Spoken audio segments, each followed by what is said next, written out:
وہ سگریٹ نوشی کا عادی ہے، وہ بری صحبت کا عادی ہے، آپ اس کو کرتے ہیں اور وہ بیچاری جو دیندار عورت ہے وہ ساری زندگی تباہ اور ذلیل و خوار ہوتی رہے، اور اس کے بچے بھی تنگ ہوتے رہیں۔ کچھ مرد اتنے تنگ کرتے ہیں پیسے کے ہاتھوں کہ بیچاری عورتیں باہر نکل کے کمانے پر مجبور ہوتی ہیں۔ تو ایسے مرد جن کو خود کو شرم نہیں ہوتی اور ان کو احساس ہی نہیں کہ ان کی کل کو پکڑ ہوگی، وہ عورت کو زبراً بھیج دیتے ہیں کہ جاؤ جا کے کماؤ۔ تو یہ ایسے لوگوں سے بچنے کے لیے استخارہ بہت ضروری ہے۔ تو استخارہ ضرور کریں، لیکن خود کریں، کسی ایسے بندے سے نہیں کرائیں جو آپ کو نہیں جانتا لیکن آپ کے مسائل کیسے جان سکتا ہے، یا ایسا بندہ جو اگر آپ کو جانتا بھی ہے لیکن اس کو اتنا درد نہیں جتنا آپ کو ہو سکتا ہے۔ تو استخارہ اپنا ہی کریں، سونے والا بے شک نہ کریں لیکن پڑھنے والا تو کریں، یہ ضروری ہے۔ اور دوسری آگے یہ ہے کہ ماں باپ کی ذمہ داری۔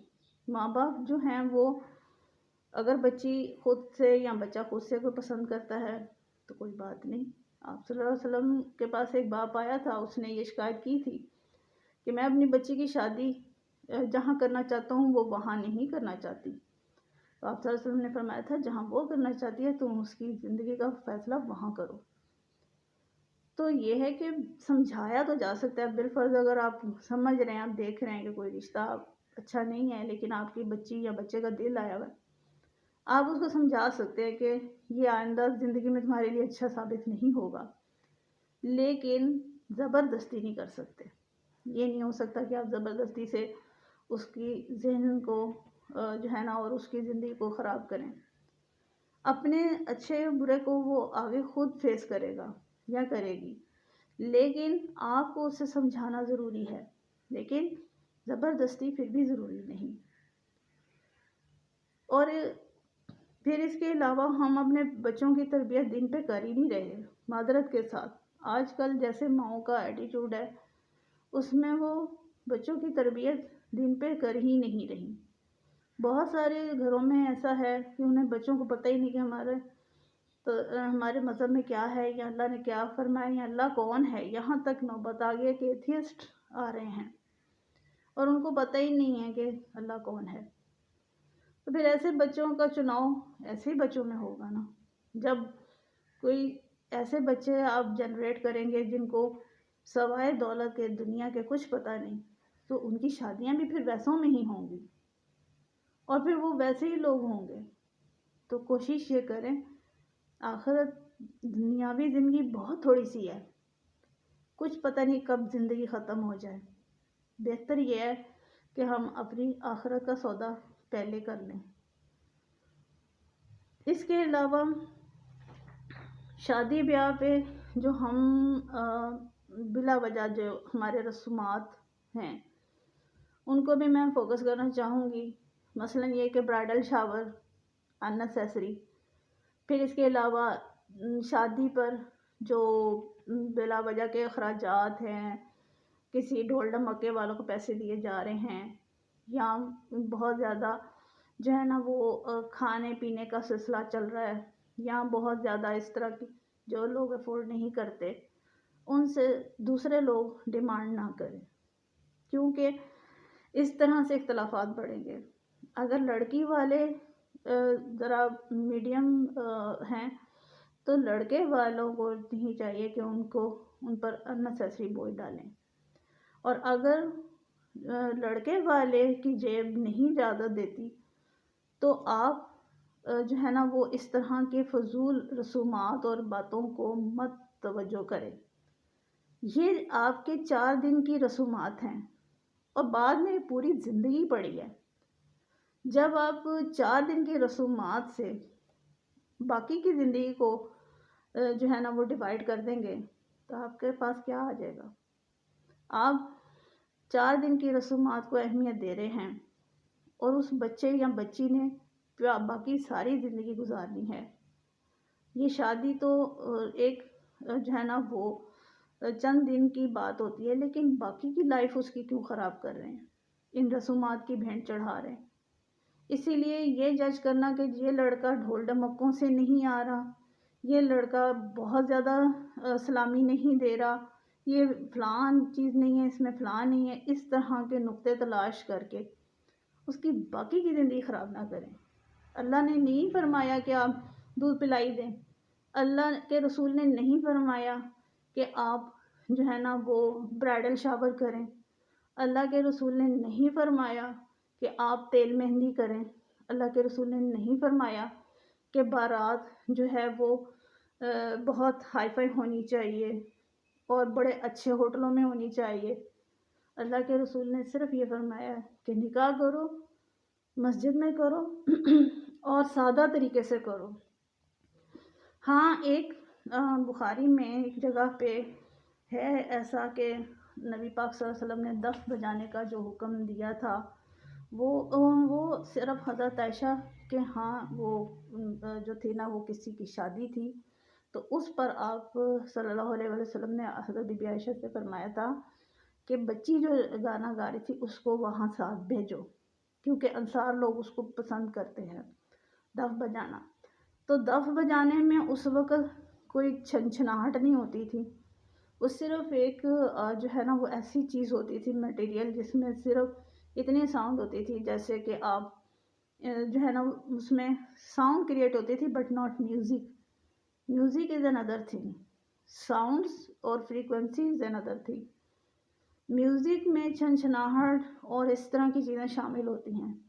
آج کی دف میں اور اس وقت کی دف میں فرق تھا، تو ہم یہ چیزیں، اور وہ بھی بچی شعر پڑھ رہی تھی ان اسلامی فوجوں پہ اور آپ صلی اللہ علیہ وسلم کے اوپر، اس وجہ سے اس کو اجازت ملی تھی۔ بہرحال یہ کہ اس ٹائپ سے جو ہے نا وہ خوشی کرنے پر گناہ نہیں ہے، لیکن اس طرح سے خوشی کرنے پر گناہ ضرور ہے کہ آپ کے پٹاخوں کی آواز دور دور تک جاری ہو، بینڈ باجوں کی آواز دور دور تک جاری ہو، لڑکیاں رقص کر رہی ہوں، بندے ناچ رہے ہوں، دم دم کی آوازوں سے سارے ایریے میں بات پھیل رہی ہو، میوزیشین آئے ہوں، گٹاریں بج رہی ہوں، اس قسم کی شادی پر ضرور جو ہے نا وہ اللہ تعالیٰ کی ناراضگی نازل ہوتی ہے۔ ٹو بی ویری فرینک، میں سچ بولنے پہ بالکل کسی سے نہیں ڈرتی کہ ایسی باتوں سے اللہ کی ناراضگی لے کر شادیوں کو کہ انجام کو برا نہ بنائیں یا ان کے اندر مسائل اور مصیبتیں مت لائیں۔ اور دوسری بات آگے کہ کھانے ہوٹلوں کے، اور اتنا ڈھیر سارا کھانا آپ 1-2 گھنٹے میں کیسے کھا سکتے ہیں؟ اتنی ڈھیر ساری ڈشز، اتنا ڈھیر سارا کھانا کوئی بھی بندہ 2 گھنٹوں کے جو ہے نا وہ طعام میں نہیں کھا سکتا، 2 گھنٹوں کے ڈنر میں نہیں کھا سکتا۔ آپ یہ دیکھیں کہ جتنی بھی زیادہ انواع اقسام کے کھانے جو ہے وہ آپ کو نظر آتے ہیں، جیسے بوفے میں بھی ہوتا ہے، ڈھیر ساری چیز ہوتی ہیں، سلیکشن مشکل ہو جاتی ہے۔ ٹھیک ہے، اب اس میں آپ کی یہ تو شامل ہوگی کہ جی آپ نے بہت زیادہ اگلے کو عزت دی، بہت زیادہ خرچ کیا، آپ کی دولت کا بھی تھوڑا سا چرچا ہو جاتا ہے، لیکن ہوتا کیا ہے کہ اصلیت کیا ہے؟ اصلیت یہ ہے کہ 2 گھنٹے کے کھانے میں کوئی کتنا ہی بڑا معدہ ہو، کوئی کتنا ہی بڑا پیٹ ہو، بہت ساری چیزیں، ساری ڈشز نہیں کھا سکتا، وہ تھوڑی تھوڑی تھوڑی تھوڑی ہی کھا سکے گا۔ اسی وجہ سے ہم کہتے ہیں کہ یہ جو چیزیں ہیں خرافات ہیں۔ آپ اتنی چیزیں رکھیں جتنے لوگ کھا لیں، 2 گھنٹے کے ڈنر میں کھا لیں، 2 ڈشز رکھ لیں، 3 رکھ لیں، 1 چٹنی رکھ لیں، 1 سویٹ ڈش رکھ لیں، اس طرح سے آپ کے اپنے شادیاں آسان ہوں گی۔ آج شادی بہت مشکل، کیونکہ ہائیلی ایکسپینسو بجٹ ہوتا ہے، کروڑوں تک بات جا پہنچی ہے، اور زنا اتنا آسان ہے کہ 5-5 ہزار اور 2-3 ہزار پہ آرام سے زنا ہو سکتا ہے۔ تو کس چیز کو آپ نے پھر پروموٹ کیا؟ نکاح کو اتنا ڈھیر سارا اس کا بجٹ بنا دیا کہ وہ بچے کر ہی نہیں پاتے بیچارے، جن کی تنخواہیں ہیں۔ آپ ایک 35,000 لینے والے لڑکے سے اب جو ہے وہ شادی حال کے 5-6 لاکھ کا کھانا کیسے ایکسپیکٹ کر رہے ہیں؟ پھر آپ ایک معمولی تنخواہ لینے والے ایک میڈیوکر سے کیسے اتنا ہائی فائی لہنگا اور ہائی فائی کروڑوں کا زیور اور کروڑوں کی باتیں ایکسپیکٹ کر رہے ہیں؟ اس طرح تو شادیاں کبھی بھی نہیں ہوں گی، اور اچھے لوگ بیچارے پس گئے ہیں۔ اچھے لوگ کی شادیاں ہو ہی نہیں رہی ہیں، ہو ہی ان کی رہی ہیں جو حرام کما رہے ہیں یا برے طریقے سے پیسے لا رہے ہیں۔ تو اسی لیے ہمیں چاہیے کہ ہم نکاح کو آسان اور زنا کو مشکل بنائیں، تاکہ ہماری دنیاوی زندگی کنٹرول میں آئے اور آخرت بھی بنے، جو کہ آج کل بہت ناپید ہو چکی ہے۔ ہمیں یہ تو پتہ ہے ہاں جی مرنا ہے، ہاں جی آخرت آنی ہے، ٹھیک ہے دیکھی جائے گی۔ یہ نہیں پتہ کہ آخرت تو ہماری صبح سے لے کے شام تک ہر عمل کے ساتھ چل رہی ہے۔ ہم جو بھی کام کر رہے ہیں ہمارا آخرت کے ساتھ جا ہی رہا ہے، ریکارڈنگ ساتھ ساتھ چل رہی ہے۔ تو یہ چیزیں بہت ضروری ہیں۔ اب آ جاتے ہیں حق مہر۔ حق مہر پہ بہت لڑائیاں ہوتی ہیں، اس لیے کہ حق مہر اور زیور تو آج کل ڈالنا بہت مشکل ہو گیا۔ یا تو وہی لوگ ڈال سکتے ہیں جو بہت ہی زیادہ امیر ہوں، کیونکہ اس کی مالیت سب کو پتہ ہے بہت زیادہ ہے۔ تو جو بیچارہ ڈالنا بھی چاہتا ہو وہ بھی ڈر کے پیچھے ہو جائے۔ اور مہر کے بارے میں آپ صلی اللہ علیہ وسلم نے فرمایا ہے کہ مہر کی کم سے کم جو مقدار ہے وہ ہے 10 درہم۔ اب 10 درہم کتنے ہیں پاکستانی روپے کے مطابق؟ 779 روپیز۔ جو بندہ نہیں افورڈ کرتا اس کے لیے ہے۔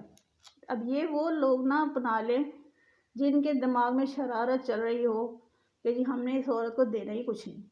دیکھیں آپ اس کی ایک بندہ لے کر آ رہے ہیں اپنے گھر میں، اس بندی کو کی عزت، اس کا آگے چل کے سب کچھ آپ کے پاس ہونے والا ہے، تو پھر آپ اس کی کیا قیمت لگا رہے ہیں؟ یہ ہر بندے کی جیب کے مطابق ہے حق مہر۔ یہ نہیں کہ آپ اس کو حق مہر سے محروم کریں، یہ اللہ نے اس کو دیا ہے اور آپ اپنی جیب کے مطابق دیں گے۔ اگر ایک لڑکا ماہانہ 3 سے 4 لاکھ کما رہا ہے وہ اپنی جیب کے مطابق دے گا۔ اگر ایک لڑکا 1.5 سے 2 لاکھ کما رہا ہے وہ اپنی جیب کے مطابق دے گا۔ اگر ایک لڑکا 30 سے 35 ہزار دے رہا ہے وہ بیچارہ اپنی جیب کے مطابق دے گا۔